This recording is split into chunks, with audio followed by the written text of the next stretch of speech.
Vamos abrir a palavra de Deus no livro de Esther. Esther, capítulo 6. Esther, capítulo 6.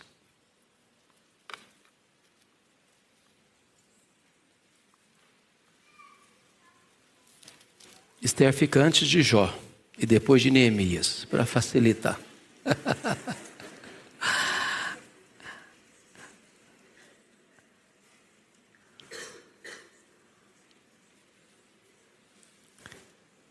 Esther capítulo 6, está escrito: naquela noite o rei não pôde dormir, então mandou trazer o livro dos feitos memoráveis e nele se leu diante do rei.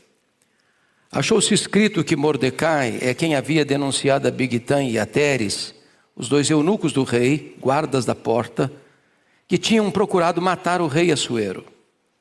Então disse o rei: que honras e distinções se deram a Mordecai por isso? Nada lhe foi conferido, responderam os servos do rei que o serviam. Perguntou o rei: quem está no pátio?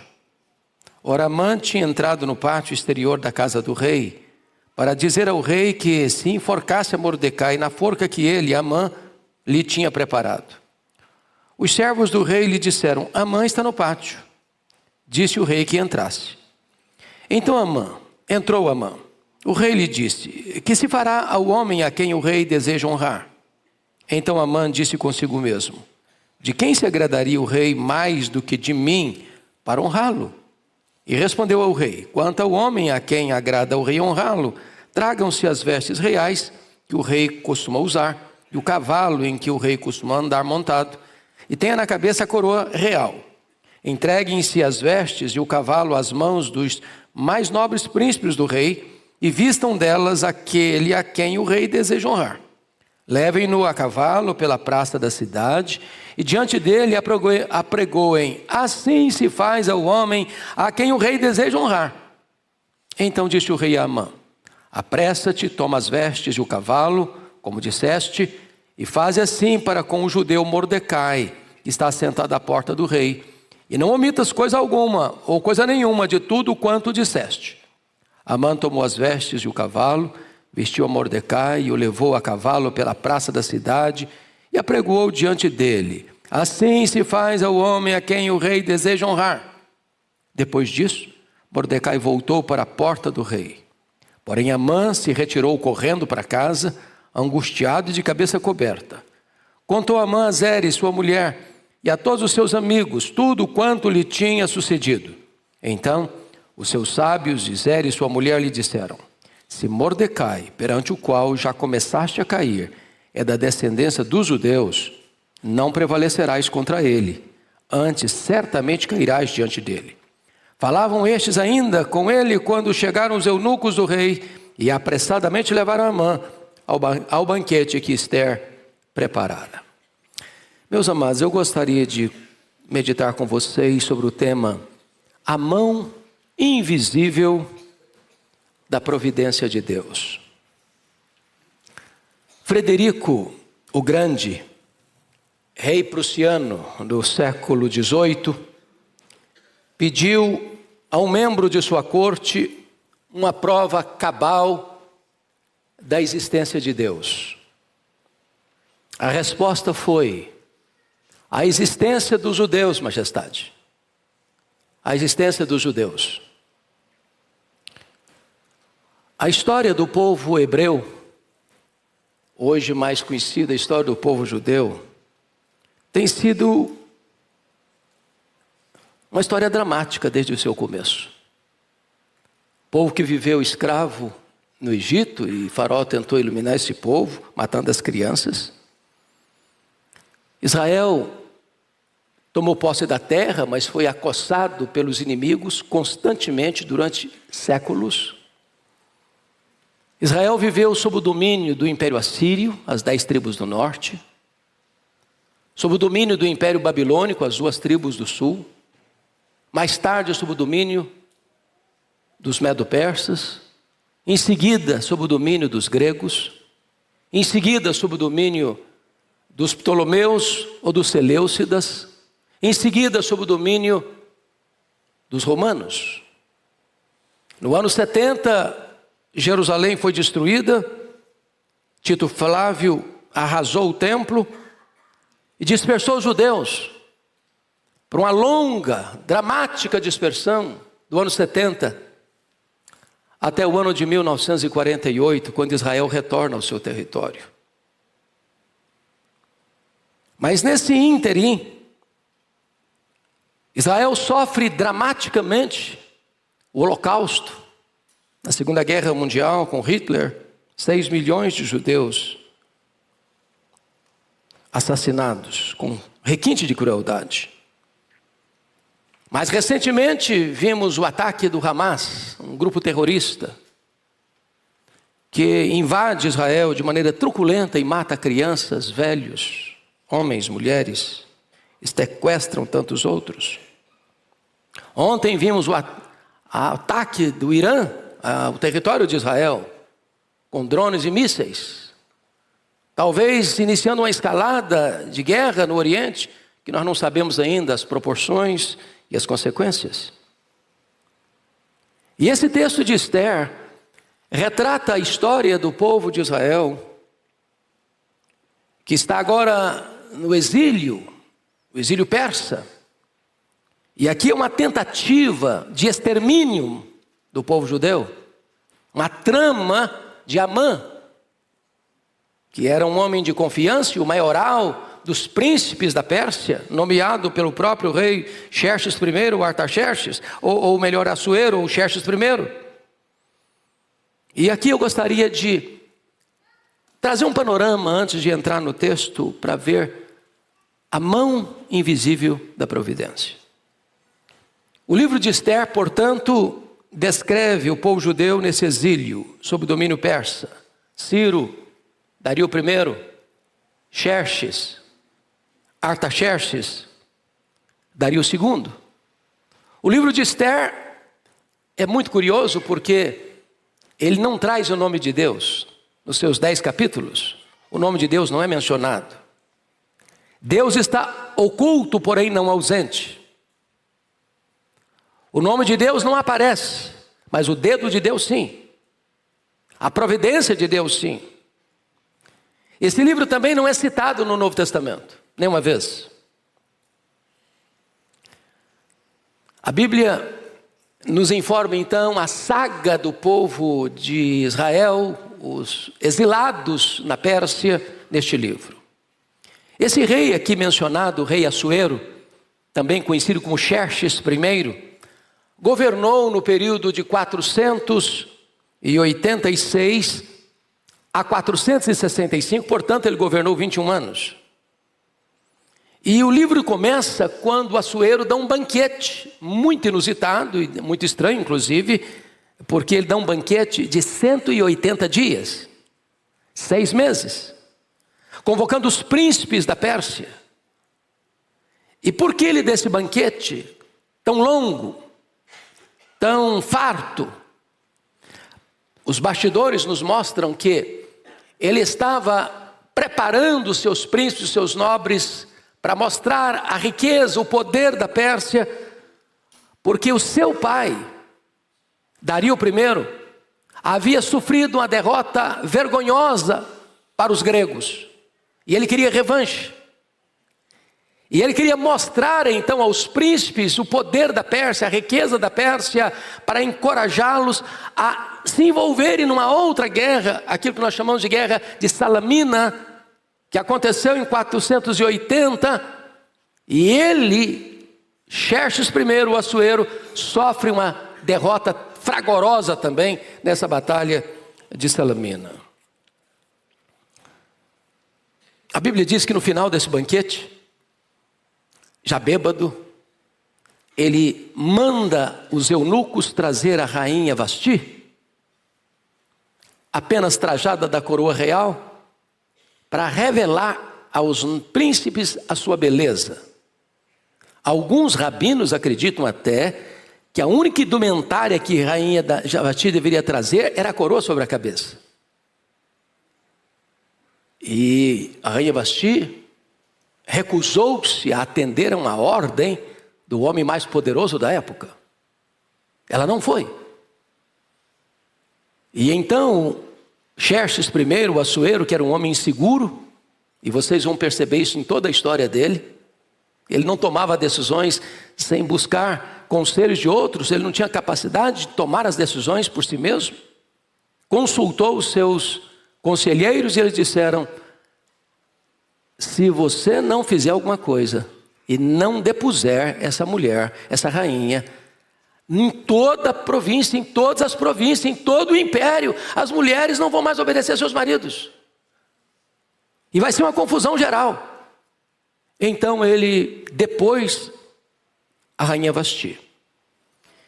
Após essa deposição é que ele vai para a guerra, em 480, contra os gregos, na Batalha de Salamina, e sofre uma acachapante derrota. Voltando dessa derrota, abatido, lembrou-se da rainha Vasti, talvez com saudades, e os seus moços disseram para ele: está na hora de buscar uma nova rainha para ocupar esse espaço. Então sugeriram que durante um ano convocasse as virgens mais belas de todo o império da Pérsia para um spa real. E Flávio Joséfos nos informa que 400 virgens foram convocadas para esse concurso de beleza, que na verdade não era um concurso de beleza, porque essas moças eram arrancadas de suas famílias. Essas moças tinham que cada uma delas deitar com o rei, e se não fossem acolhidas, fariam parte do harém do rei, não podendo constituir família, não podendo casar, vivendo dentro de uma gaiola de ouro, mas numa solidão terrível. Quis a providência de Deus que nesse período então, a rainha Esther, no 7º ano do seu governo, fosse a escolhida rainha da Pérsia. O dedo de Deus está presente em tudo isso. Mas depois que a rainha Esther foi guindada rainha da Pérsia, 5 anos depois, no 12º ano, o Amã foi guindado à posição mais alta do império. Foi colocado acima de todos os príncipes, o homem mais poderoso da Pérsia. E diz a Escritura que o rei ordenou que todas as pessoas prestassem homenagem a Amã. Mas a porta do rei, e essa era uma posição de prestígio, porque era a porta que se definiam as coisas, era na porta que se julgava as causas, havia um judeu chamado Mordecai. E esse judeu foi quem adotou Esther, que era órfã de pai e mãe. Ele era primo dela e cuidou dela, instruiu a ela e educou a ela e deu toda a formação a ela. Não se prostrava, não se curvava diante de Amã. Então Amã tomou uma decisão. Como esse Mordecai é judeu, e preste atenção que ele era agagita, o Amã, descendente do rei Agag, dos amalequitas, que eram inimigos históricos de Israel, tomou uma decisão de levar ao rei uma proposta, que se eliminasse em todas as províncias, ele não disse povo judeu, um povo que não obedece às leis, que não se curva às ordens, que pode ser um problema para o império, que se eliminasse esse povo. E o rei Assuero, fraco que era, influenciado que era, manda que Amã cumpra esse desiderato e dá a ele toda a liberdade de pôr em prática esse plano com o seu sinete, com a sua aprovação. E Amã então vai fazer consulta para saber quando que vai operar isso. Vai ser no 12º ano do seu governo, no final do ano. Ou seja, os judeus receberiam uma sentença de morte, mas teriam que conviver quase um ano com esse drama, com essa angústia de que seriam eliminados, por ordem irrevogável do rei Assuero. Quando Mordecai descobre isso, ele rasga suas vestes, se cobre de pano de saco e cinza e se assenta na porta do rei dessa forma. A rainha Esther é informada, ela manda roupas para ele recusa usar as roupas. E Mordecai diz: eu preciso falar com a rainha. Ele não podia falar diretamente com ela, mandou recado, contou a situação, do drama que vai acontecer, da morticínio que vai acontecer, do extermínio que vai acontecer, do genocídio que vai acontecer. Ela disse: mas eu não tenho nem liberdade de entrar na presença do rei sem ser chamada. Alguém entrar na presença do rei sem ser chamado é ser sentenciado de morte. Ela tentou tirar o corpo fora. Mordecai dá um outro recado. Então avisa a rainha o seguinte: não pense ela que por ser rainha ela ficará fora do alcance dessa sentença de morte. E no capítulo 4, versículo 14, ele diz: quem sabe por esta causa, por esta razão, é que Deus levantou você como rainha da Pérsia. É a mão da providência. Então a rainha Esther começa a partir daí a liderar o processo. E diz para Mordecai: convoque todos os judeus de Suzã para um jejum de 3 dias.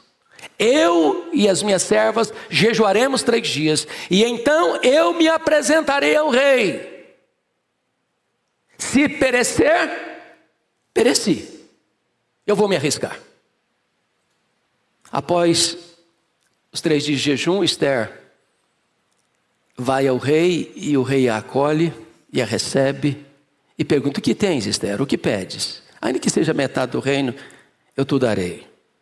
Esther sabiamente, não diz o que quer. Apenas convida o rei e Amã para um banquete. Aliás, banquete é uma palavra reiteradamente repetida no livro. Quando ela convida, o Amã, que era muito orgulhoso, vai para casa igual um pavão. Chama a esposa, chama os amigos, fala: eu sou o cara. Eu sou o homem mais honrado da Pérsia. Para vocês terem uma ideia, a única pessoa convidada pela rainha Esther para um banquete pessoal com o rei fui eu. Enquanto ele está indo para casa cheio de orgulho, de vaidade, soberba, diz a Bíblia que na porta do rei está o Mordecai, que não lhe presta homenagem. Ele chega em casa, conta todas as suas lorotas de orgulho, vaidade, soberba, mas tem uma coisa que está destoando. Aquele judeu Mordecai não presta homenagem. Ele está me tirando a paz, está me tirando a alegria. A mulher dele, que é uma mulher insensata, que destrói sua própria casa, juntamente com os bajuladores, diz o seguinte: tá bom, tira esse cara do seu caminho. Faz uma forca. Te pendura esse cara na forca, enforca esse cara. Para que você vai sofrer com um judeu desse?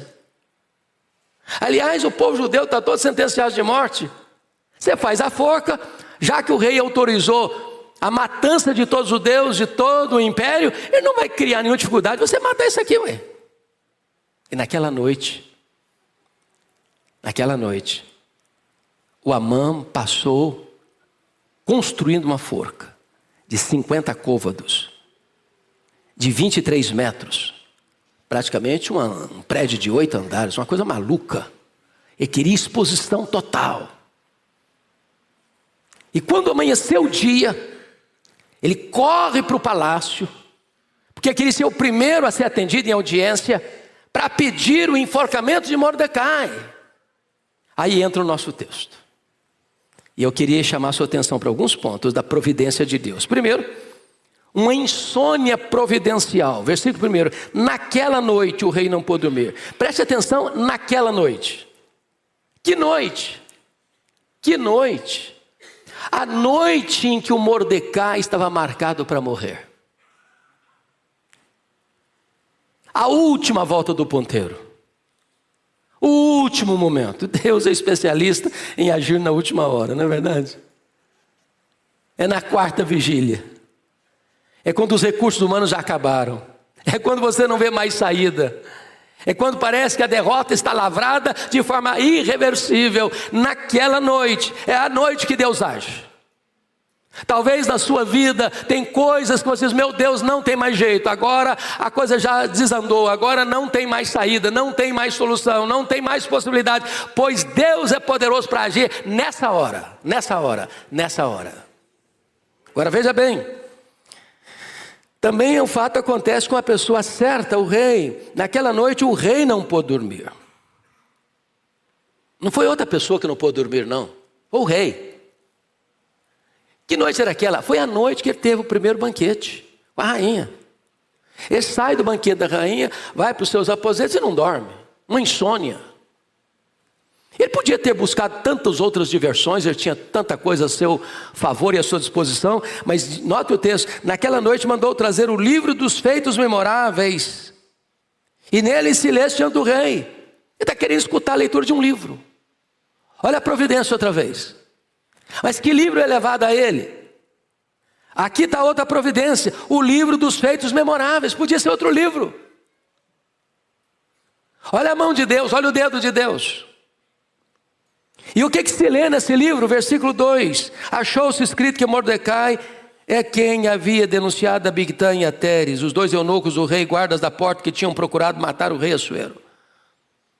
Mordecai está lá na porta, os eunucos estão conversando, e ele descobre que 2 daqueles eunucos tramavam a morte do rei Assuero. E então o que Mordecai faz? Conta para Ester, que já é rainha, que o marido dela estava sendo vítima de uma trama de morte. A Ester conta para o Assuero manda investigar os fatos comprovam que a conspiração era real, e o rei manda enforcar os 2 eunucos que queriam matá-lo. Isso foi registrado nos livros. Agora veja a providência. Exatamente essa é a história que é lida para o rei naquela noite. Agora notem. Uma honra tardia, versículo 3. Então disse o rei, que honras e distinções se deram a Mordecai por isso. Nada lhe foi conferido, e responderam os servos do rei que o serviu. Veja vocês, que se a honra fosse dada na hora que o fato foi comunicado, ele já teria recebido a honra, isso não teria valido mais nada. A honra foi tardia.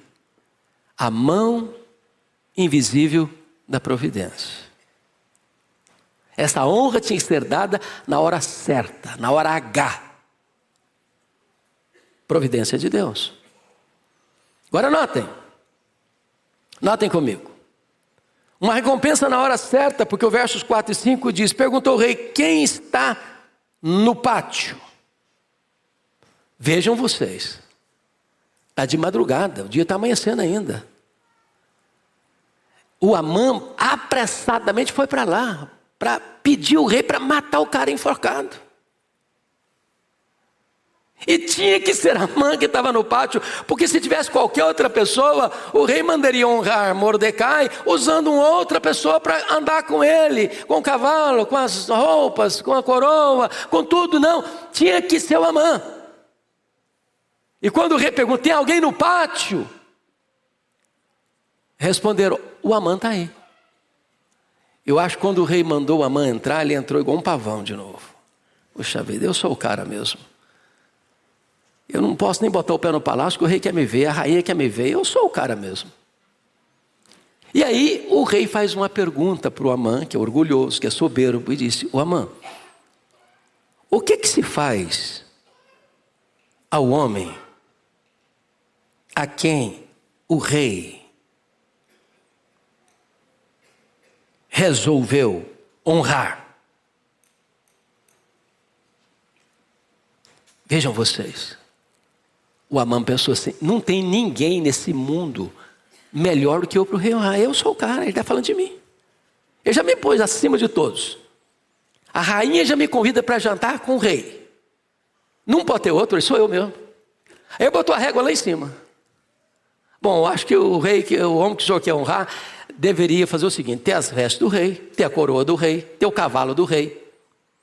E der pegar os melhores príncipes e sair com esse cara pela praça, passeando com ele, dizendo, é assim que se faz ao homem a quem o rei deseja honrar, é assim que se faz ao homem a quem o rei deseja honrar. Falei, você está falando de mim? Pronto, sou eu mesmo.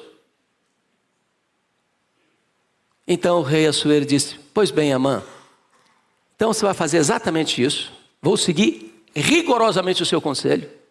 Você vai honrar o judeu Mordecai.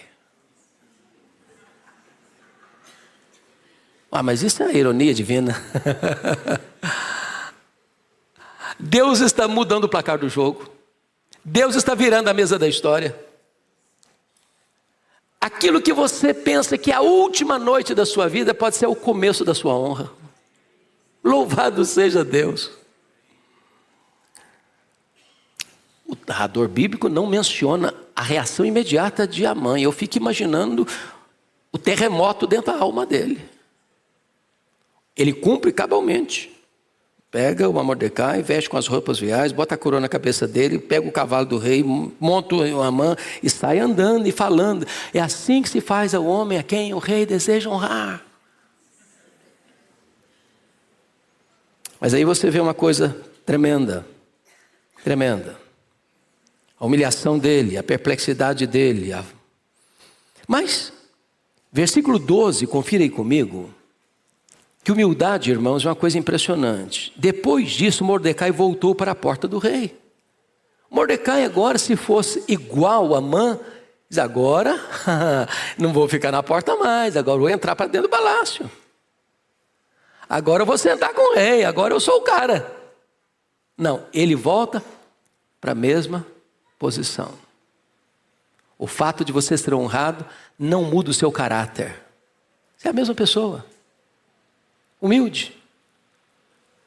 Entendendo que quem honra é Deus e quem levanta na hora certa é Deus. Você não força a porta. Você crê na providência.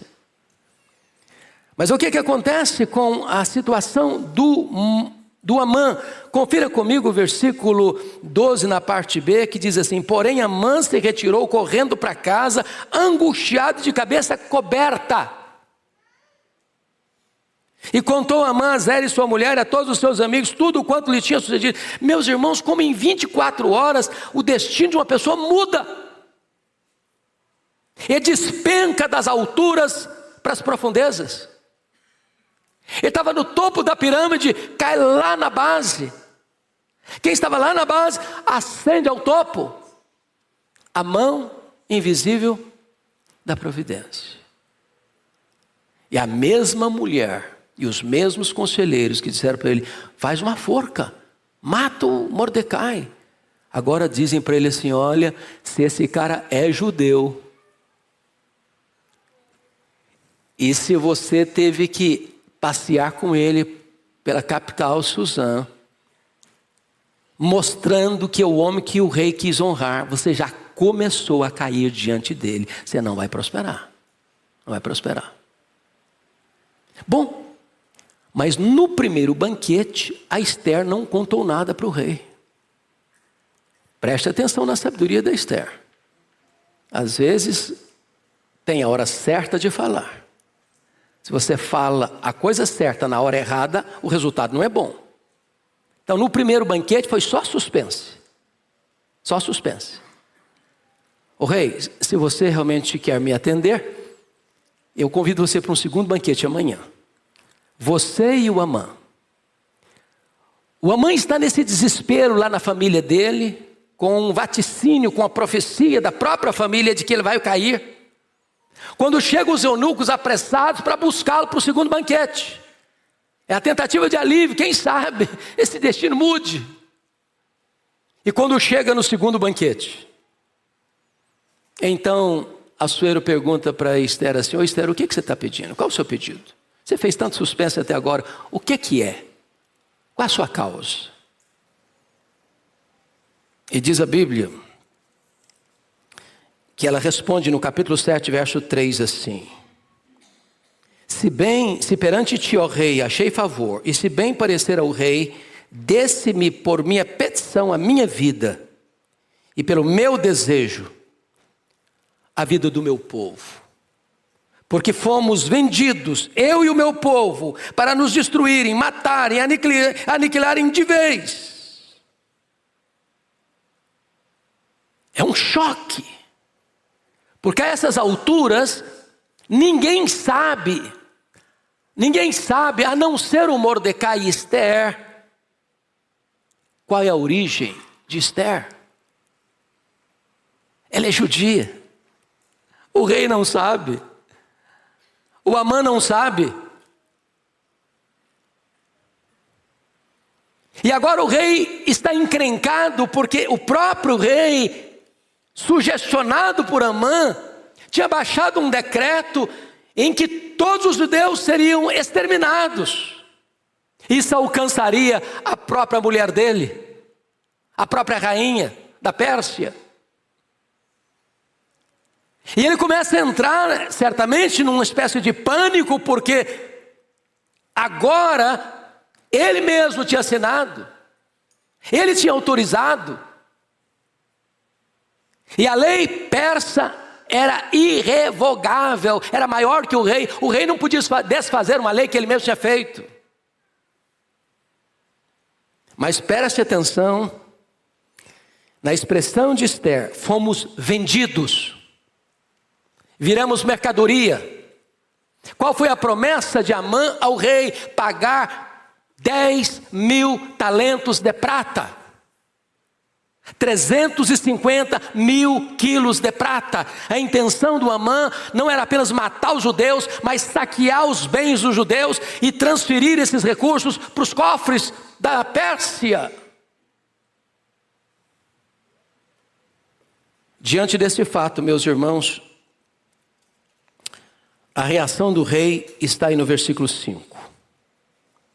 A Esther até justifica no verso 4, dizendo o seguinte: se ainda como servos e como servas nos tivessem vendido, calar-me-ia perante o inimigo, que não merece que eu me leste rei. Se nós fôssemos vendidos para ser escravos, está bem. Agora, nós fomos vendidos para sermos exterminados. Então o rei pergunta no verso 5 assim: quem é esse? E onde está esse cujo coração o instigou a fazer assim? Duas perguntas: quem e onde está? E a Esther, então, muito cuidadosamente, tendo Amã diante dela, que achava que estava sendo honrado no banquete, nem percebeu que eu tinha mordido a isca. Ele seria fisgado. E a Esther disse: é esse mau Amã, é esse mau Amã que nos vendeu para sermos exterminados. É esse mau Amã que induziu o rei a matar a sua própria mulher. E diz o texto que Assuero ficou irado, o Amã perturbado, e o rei saiu do cenário e foi lá para o jardim arejar a cabeça. Porque ele também está encrencado. Ele está encrencado também, porque foi ele que mandou fazer isso. Foi ele que não foi criterioso o suficiente para entender o que estava por trás daquele edito. Olha de novo a providência de Deus. O Amã ficou para suplicar pela sua vida, Esther, e no assodamento de pedir misericórdia, ele cai em cima do divã, da cama.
Da Esther, que estava deitada. Quando o rei entra do jardim para os seus aposentos, ele vê Amã caído na cama da sua mulher. Era tudo que ele precisava. Tudo que ele precisava. Para reverter a situação. Para ter uma justificativa de matar Amã e lavar a sua honra. E salvar a sua pele. E nessa hora o rei perguntou: será que ele queria abusar da minha mulher na minha casa? E um dos seus eunucos de confiança, que já sabia dos fatos, disse: ô rei, nessa noite, esse Amã aí construiu uma forca para matar o Mordecai. E o rei então disse: então enforque Amã nessa forca que ele levantou para matar Mordecai.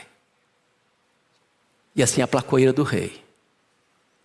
E aqui, meus amados irmãos, eu gostaria que nós parássemos para pensar na providência invisível da mão de Deus.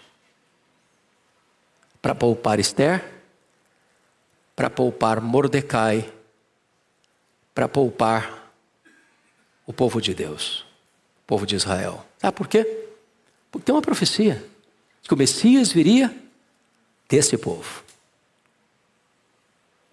E Deus havia dito a Abraão: eu abençoarei aos que te abençoarem, e eu amaldiçoarei os que te amaldiçoarem.